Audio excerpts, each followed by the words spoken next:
Bonsoir tout le monde. Bienvenue à un autre épisode avec Living Sisu Live. Ce soir, on parle à Olivier Aubin-Mercier. Moi, je viens tout juste d'arriver au camping. On va être à côté pas lui, mais moi, pour le reste du week-end. Je vais passer du temps à côté du lac, puis avec des amis, puis ma famille, ma blonde, mon chien. Puis on va avoir du beau temps là, en fin de semaine. Donc, je suis très excité. Ce soir, ça va être une super belle conversation. J'ai vraiment hâte. On va parler à un gars qui est un très bon ami de moi-même. On a eu la chance de s'entraîner ensemble. J'en ai appris énormément de ce gars-là. Il se surnomme le Canadian Gangster. C'est vraiment cool. Il s'est créé tout un personnage. Puis les gens l'adorent. Salut Sarah, ça va bien? Donc, je suis très, très content de lui parler. Ça fait quelques mois qu'on s'est pas vu, là, vu qu'on fallait rester à la maison. Mais je suis très content d'avoir Oli sur la série live. Salut Tarek, ça va bien? So that's it. On va attendre Oli, il va arriver bientôt. What's up Corey? How you doing, brother? Puis c'est ça. Mais je suis très content d'être ici. On va avoir un bon week-end. Puis j'ai hâte de commencer tout ça. Donc Corey, what's up, brother? How you doing? Fait que si vous m'entendez, on va s'ajuster, mais je pense que tout est beau. Salut Oli vient de rentrer, on va commencer ça dans 2 secondes. Donc, Olivier Aubin-Mercier s'est battu dans le UFC plusieurs reprises. Puis je pense maintenant il va nous parler un peu de qu'est-ce qui arrive dans sa carrière, comment il va montrer les caractéristiques du C-Suit Lifestyle. Puis on va le rentrer tout de suite, on va commencer cette conversation.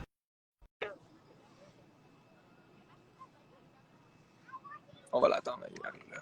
So that's it. Vraiment content de l'avoir ici. Hey, what's up, big guy? Yo, ça va, man?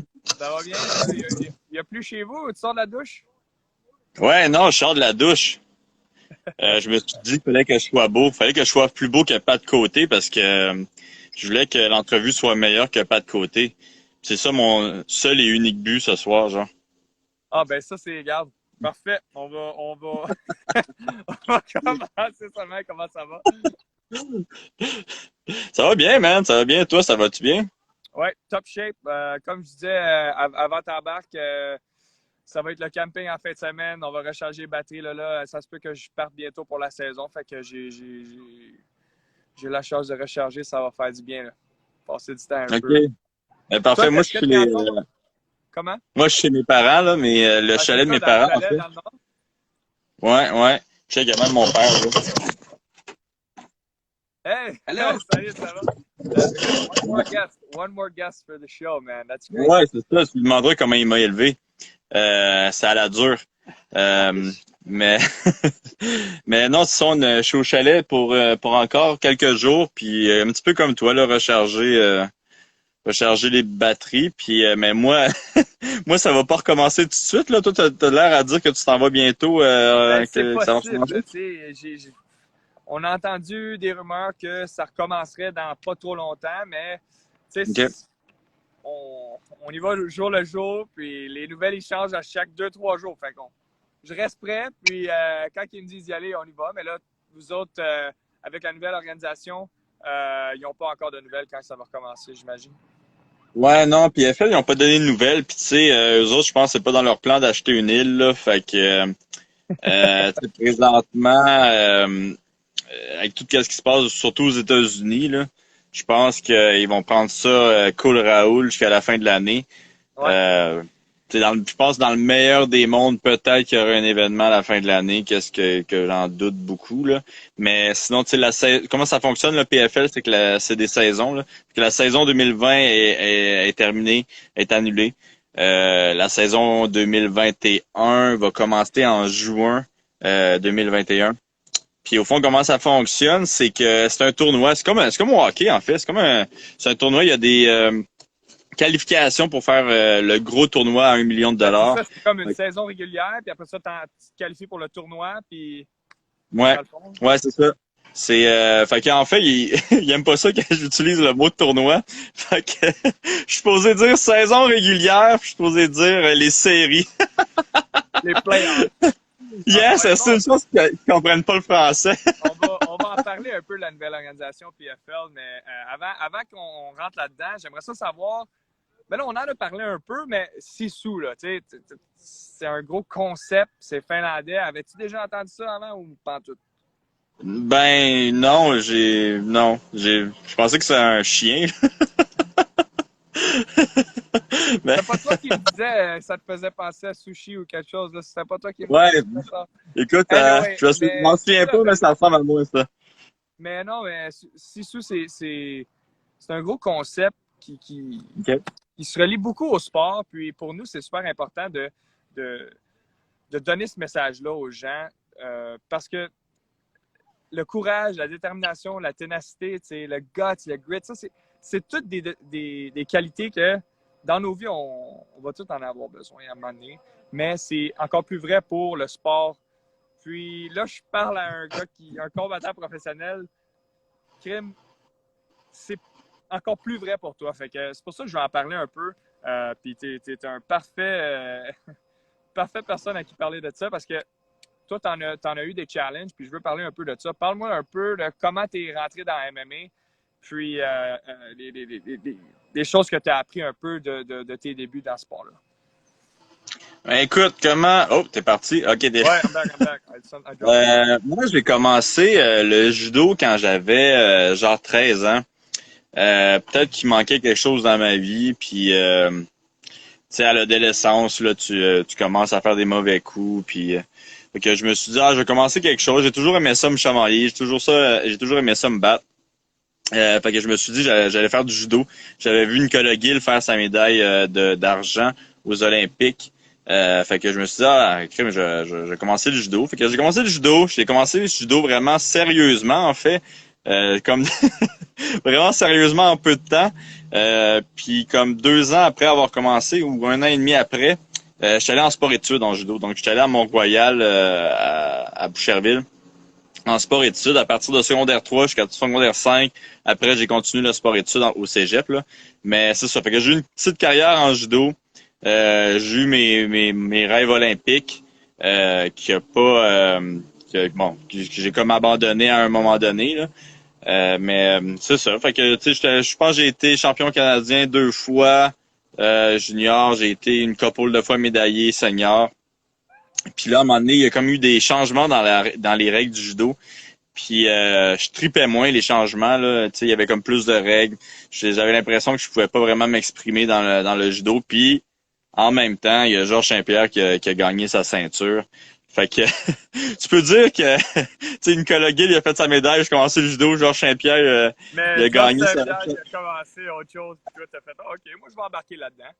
Ben, c'est vraiment ensemble là, ce qui est arrivé. Puis tu sais, c'est drôle parce que je parlais de MMA avec Nicolas Gill, là, pas mal à chaque entraînement, tu sais, puis Nicolas Gill qui était un grand fan de MMA aussi. Mais que je pense que tu sais, il avait décidé de pas faire de MMA parce qu'il était un petit peu trop vieux, là. Mais on parlait de ça à chaque entraînement, puis il m'avait dit à un moment donné qu'il me donnait 2 ans avant de quitter le judo pour aller en MMA. Parce qu'il voyait bien que j'étais vraiment passionné. Puis finalement, genre 1 an plus tard, je quittais le judo. T'as même pas pris à moitié, t'étais déjà parti là-dedans. Ouais, mais c'est ça. Puis tu sais, j'avais comme une grosse décision à prendre quand même, parce que j'étais cardé dans ce temps-là. Puis être cardé, en fait, c'est que le gouvernement te paye pour t'entraîner, bon, si t'es un espoir peut-être olympique, il te paye pour que tu t'entraînes, pour que tu puisses te rendre à un moment donné à ce niveau-là. Puis tu sais, à ce moment-là, je pense que c'était quand même 20 quelques mille dollars non imposables. Fait que c'est quand même tu sais, à mon âge, ben c'est ça, c'est tu sais, à 18-19 ans, c'est quand même de la belle argent là, à m'entraîner, tu sais. Puis là, j'ai comme commencé le MMA un été, puis ils m'ont proposé le carding, puis j'avais comme une décision à prendre de soit commencer le MMA amateur à être payé 0, ou prendre le carding, puis tu sais, peut-être faire quelque chose que j'aimais un petit peu moins, mais au moins j'étais payé. Puis tu sais, c'est con là, c'est dans les films là, c'est facile, c'est une décision facile à prendre là, mais en réalité c'est pas si facile à prendre comme décision. Puis ben non, finalement je suis allé en MMA. J'ai fait 4 combats amateurs en 1 an et demi peut-être. Puis là, je m'étais comme battu contre pas mal un des tops là, au Québec à mon dernier combat. Puis après ça, il y a plus personne qui voulait se battre. Ouais, amateur. Fait qu'après ça, plus personne voulait se battre avec moi, amateur. Fait qu'on a décidé d'aller pro. Puis une des raisons pourquoi aussi j'ai décidé d'aller pro aussi rapidement, parce que c'est quand même 4 combats, là. C'est vraiment pas beaucoup là, comme expérience avant d'aller pro. Mais c'est une des raisons aussi, c'est que ma petite fille s'en venait. Fait que fallait que fallait que l'argent rentre là, tu sais. Puis ouais, c'est ça, tu sais, fallait que tu sais, tout le monde me pose la question, c'est quoi que tu fais dans la vie, toi? Je dis, ah, ben, je fais des combats amateurs de MMA, ça paye combien? Ben, 0. Tu vas avoir une petite fille? Oh, ouais, ouais, ouais. Fait que, tu sais, je me suis comme dit, c'était dans le temps des carrés rouges en plus, fait que j'avais, comme l'école était arrêtée, fait que merci Gabriel Nadeau-Dubois. À cause de lui, j'ai lâché l'école, puis je me suis dit, je vais aller à 100% dans le MMA en pro. Fait que j'ai fait mon premier combat pro. J'ai gagné rapidement, en 1 minute. Après ça, ça s'est comme enfilé, là. J'ai fait ben, c'était comme. Moi, j'étais arrivé là au MMA Pro quand il y avait comme la guerre entre c'était pas TKO dans le temps, là, mais c'était comme Stéphane Patry puis Éric Chapou, là. Champoux. Puis ensuite, il y avait comme une guerre de promotion. Puis moi, j'étais avec Ringside. Puis là, Stéphane Patry avait comme signé vraiment tout le monde. Puis il y avait comme une semi-guerre. Puis à un moment donné, les deux, genre les deux ligues ont fermé. Fait que c'était vraiment tough pour tous les athlètes au Québec de trouver des combats. Fait que tu sais, c'était comme lent mon début de carrière quand même. Je me suis battu, je pense. Fallait que tu te cherches un peu là-dedans, là. Ouais, tu sais, je me suis battu, je pense, 4 fois en 2 ans ou quelque chose comme ça, ce qui est pas vraiment beaucoup pour un début de carrière. Puis tu sais, mais les 4 fois que j'ai gagné, c'était genre, je gagnais en 1 minute, en 45 secondes. Fait que tu sais, c'était quand même vraiment rapide. Puis là, il y a eu comme l'appel du UFC qui disait qu'il voulait faire The Ultimate Fighter, mais Canada contre Australie. Ben c'est ça, j'allais mentionner, tu sais ça. T'avais fait tes débuts, puis là, après ça, t'as fait le Ultimate Fighter. Ça, c'était toute une expérience, là, tu sais, ça t'a donné quand même un tremplin pour rentrer tête première dans l'UFC, là, avec une bonne performance. Non, tout à fait. Puis tu sais, je pense que le UFC, à ce moment-là, quand ils ont fait Canada contre Australie, ouais, c'est ça. Il y avait besoin d'un Québécois de service un peu, là. Fait que, tu sais, à ce moment-là, c'était pas mal... Il y avait quelques Québécois quand même qui se démarquaient. Mais je pense que je me démarquais le plus. Mais le problème que j'avais, c'est que, comme je t'ai dit, j'avais juste 4 combats. 4 combats que j'avais gagnés en 1 minute. Mais que j'avais 4 minutes d'expérience. Avant d'aller dans The Ultimate Fighter. Mais attends, au moins UFC, il savait ce qu'il y a. Quand tu embarquais, il savait ce qu'il allait avoir, là, quelqu'un que c'est excitant, you know, peut-être qu'ils vont pas être vite les combats, mais au moins, ça va aller vite les combats, mais, you know, t'avais un potentiel quand même bon pour eux autres, là, 4 victoires en 1 minute, c'est solide. Ouais, c'est ça. Je pense que, tu sais, il aimait bien le fait que j'avais beaucoup de finish rapidement. Mais, tu sais, comme je te dis, là, un gars qui rentre dans l'UFC avec 4 combats, c'est pas beaucoup. Fait que, en tout cas, finalement, je fais The Ultimate Fighter. Je parlais avec mon agent. On dit, OK, on va le faire. Puis le plan, c'était d'aller chercher de l'expérience dans The Ultimate Fighter. Puis tu sais, qu'est-ce que j'ai quand même fait, là? J'ai eu un combat moi, j'ai semi-fait, là. Mais tu sais, mon premier combat, c'était contre Jake Matthew dans The Ultimate Fighter, puis c'était une décision. Mais l'affaire, c'est que c'était mon premier combat, fait que c'était juste 2 rounds. Fait que j'ai comme gagné une décision de 2 rounds contre le dude. Puis mon autre combat, il a comme duré 2 minutes. Fait que encore là, c'était pas beaucoup. C'était pas l'expérience de 15 minutes, peut-être tu cherchais à chaque fois. Ouais, c'est ça. Puis tu sais, après ça, là, j'étais en finale de TUF contre Chad Laprise, qui avait vraiment beaucoup d'expérience. Tu sais, c'est un autre Canadien qui avait vraiment beaucoup d'expérience. Que, tu sais, je m'en étais rendu compte, là, mais le gars, là, il m'espionnait, là, genre, il me regardait si chaque entraînement, s'il prenait quasiment des notes, tu sais. Puis c'est un petit peu un gag aussi, là, tu sais, c'est un petit peu un running gag, parce que Chad, il était vraiment de même, là, tu sais, il checkait vraiment sur l'adversaire, il essayait d'apprendre le plus C'était beaucoup de possible. scouting. Ouais, c'est ça. Fait que là, moi, je me bats contre lui en finale, je suis comme, ah, ça va bien avec lui à l'entraînement, ça va bien aller à mon combat. Puis, il était prêt, là. Il était vraiment, vraiment prêt. That's good, man. Puis, tu sais, ça a vraiment paru la différence d'expérience dans le combat, là. Pour de vrai, il m'a collé sur une volée, là. Il m'a vraiment crissé une rince. Puis, tu sais, j'ai perdu, je pense, split decision, qui était clairement une décision unanime pour lui, là. Mhm. Mais, tu sais, c'est un combat quand même semi-serré. Mais tu sais, c'était clair qui était le plus près dans le combat, puis c'était vraiment lui. Puis tu sais, il Ça, était comme plus moins que moi.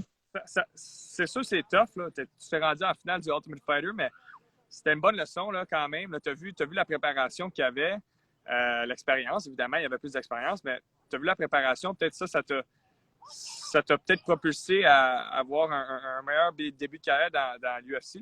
Si tu y penses là, en ce moment, c'est sûr que c'est facile de regarder en arrière et de dire ah oui, c'était la leçon parfaite, là, mais peut-être qu'on peut dire que ça t'a aidé pas mal. C'est quoi tu as appris le plus du Ultimate Fighter? Juste la préparation?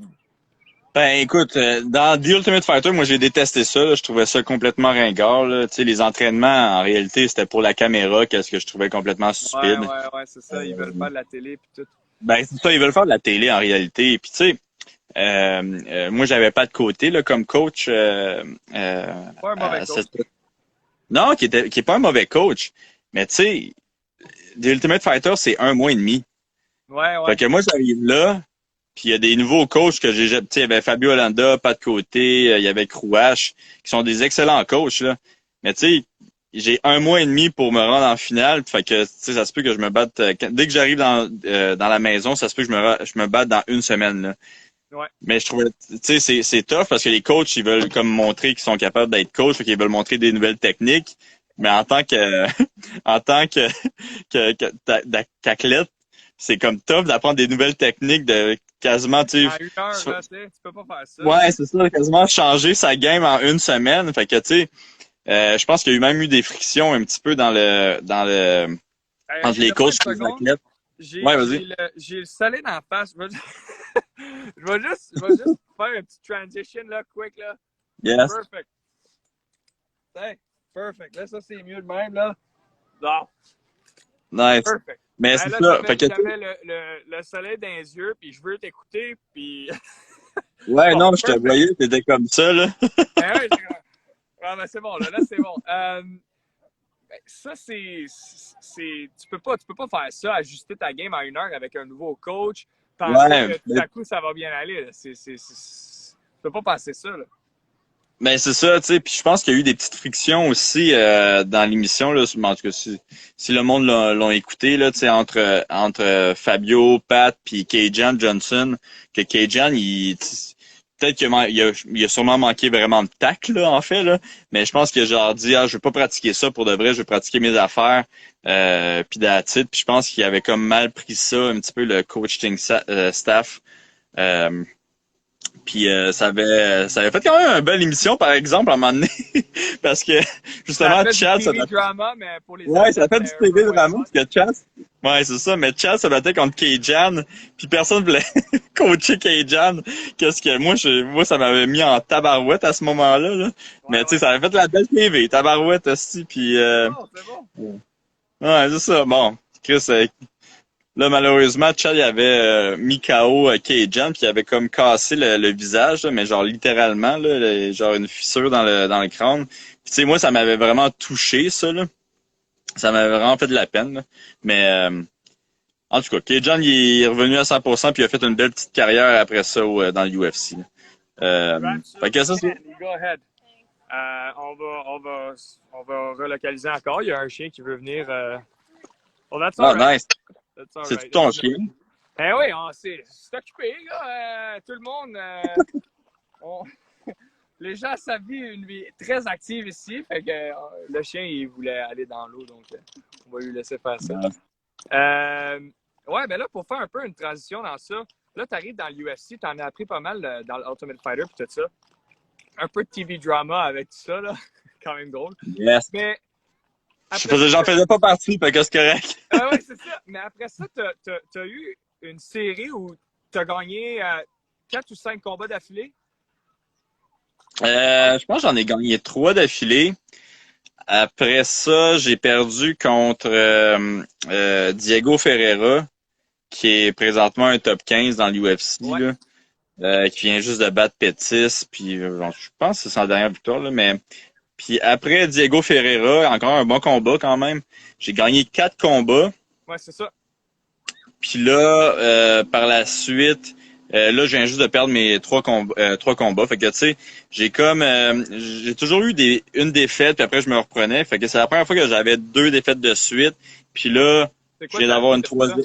C'est comment t'as pas. Ben, comme tu sais, tantôt tu disais les défis de ma carrière, là, tu sais, je suis en plein milieu du plus gros défi de ma carrière, là, en réalité, là. Ouais. Qu'est-ce que j'ai appris? J'ai rien appris parce que je suis pas encore, je suis pas encore à la ligne d'arrivée. Ben, Fait que, tu sais, là, tu veux prouver que tu vas revenir. Donc, ça va faire partie de ton comeback. Mais mettons, OK, ben, mettons si on y va d'une autre manière. Qu'est-ce que dans ton système de préparation puis tout ça, dans le fond, qui a changé un petit peu ou que tu aimerais améliorer de toi-même pour ton prochain combat? Peut-être qu'on va le mettre d'une autre manière, dans le fond. ben écoute, moi je pense que je suis quand même sur la bonne voie. Je pense que l'important, c'est vraiment de voir une progression entre chaque combat. Puis je pense que c'est très, très clair en tout cas, à mon sens, là, c'est que je pense que j'ai vraiment eu une belle progression à mes derniers combats. Il y a des petits problèmes, je pense, psychologiques qui sont peut-être entrés dans ma tête, là. Fait que ça, il va falloir que je règle ça.